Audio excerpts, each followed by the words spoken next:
Hello everyone and welcome back to your daily government and financial news update. In today's video, we'll be discussing the high rate of inflation and how that's impacting all Americans.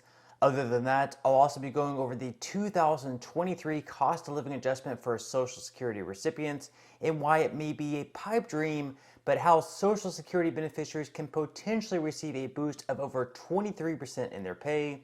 And finally, we go over some updates in the stock market and Bitcoin. Now, as always, I am definitely interested in hearing your thoughts on everything, and I wanted to thank everyone for giving my videos likes and sharing them, as that certainly helps push these videos out to other people like you.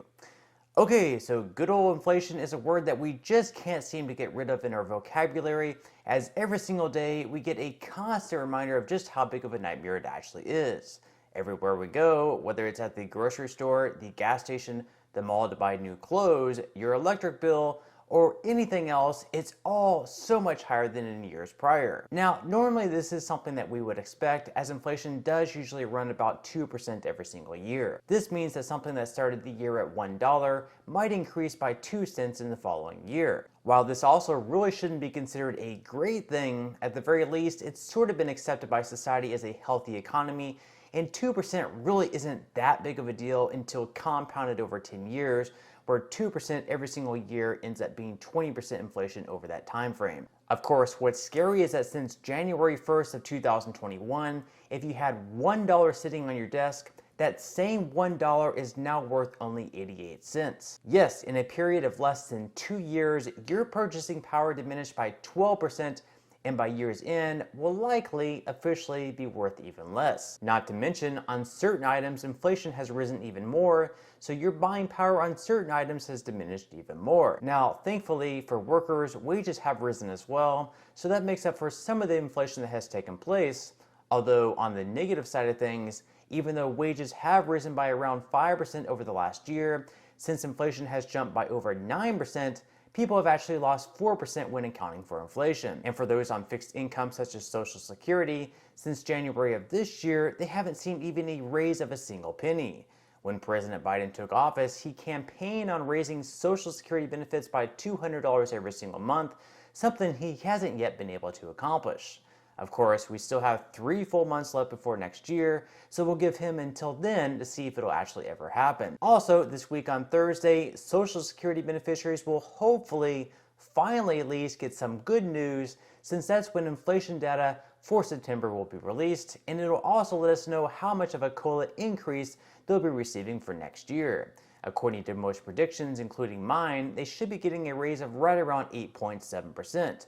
Just to be clear, Social Security recipients wouldn't see this raise until all the way in January of next year, even though inflation is hitting us now, and now would actually be the best time for them to be getting this extra money. I mean, why are we waiting all the way until January of next year for people on Social Security to receive 8.7% more in their money when their paychecks now have been diminished by 8.7%? According to DisabilitySecrets.com, the average SSI payment this year is $604 per month. Well, guess what?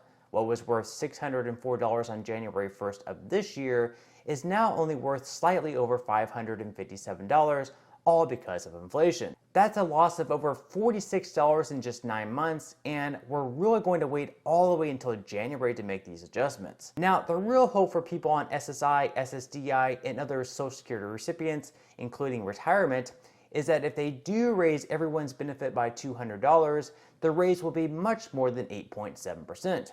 For example, the average benefit for those receiving Ssdi this year is around $1,358, although as mentioned, almost 2/3 of recipients actually receive less than that amount. For this example, we'll just use the $1,358 example, and so if they end up receiving the 8.7% raise, in 2023, they would end up seeing an increase of $118 per month, up to $1,476. Now, let's say that President Biden and Congress are finally able to boost benefits for everyone on Social Security by $200 per month as promised. In that case, the same person now receiving $1,358 after the 8.7% COLA increase and the $200 boost would then be receiving $1,676 monthly. Doing the math, a raise from $1,358 up to $1,676 would be a boost of 23.4% or $318 per month. So pretty good. Now this amount would still make it pretty difficult for many to get by after the rising cost of everything, but I'm sure any extra money would certainly be welcomed.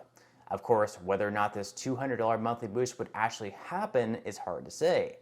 Right now, every single representative in the House is more fixated on their re-election campaigns, with the election now less than 1 month away. I mean, it's unlikely they'll care enough about Americans to get anything done until they know that their contract is renewed for another 2 years. The same can also be said for members of the U.S. Senate, where 34 of the 100 seats will also be up for grabs. Keep in mind and never forget, these are the exact same people being paid by us to be in Washington, an annual salary of $174,000 per year, so I really doubt that inflation has been hitting them that much. Of course, they might argue that they haven't seen a raise since 2009, since from 2010 they've annually voted to not accept any type of increase, but don't feel too bad. Earning $174,000 per year is still more than enough to put some food on the table, and not too bad considering that the House has only averaged 146 working days a year since 2001. That means that for every day that they work, they're receiving around 2.5 days off of work,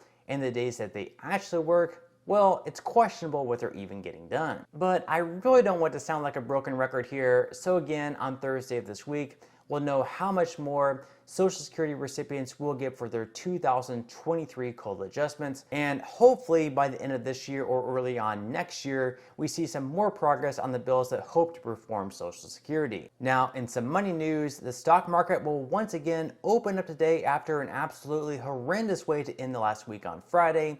And so far today, futures are down, with Dow futures in the red by 0.50%, S&P 500 futures down by 0.66%, and Nasdaq futures down as well by 0.81%. Year to date, stocks have really been beaten up pretty badly, with the S&P 500 down by 24.12%, the Dow Jones down by nearly 20%, and the Nasdaq also down by 32.72%. This has been the worst year by far in the market since 2008, when the S&P 500 fell by over 38% and the Nasdaq fell by over 40%. As mentioned earlier, the inflation data for the month of September will be released on Thursday of this week, which should play a really huge impact on how the rest of this month plays out. If inflation data comes in hotter than expected and shows that inflation hasn't really cooled as much as it should have, then we'll likely see more dips in the market to come. However, if on the other hand we see that inflation has actually cooled much more than expected, investors would likely see this as a good thing, and we might just be able to finish October off on a strong note. Now, over the last day, Bitcoin has also been down by right around 1% and is currently sitting back in the low 19,000s.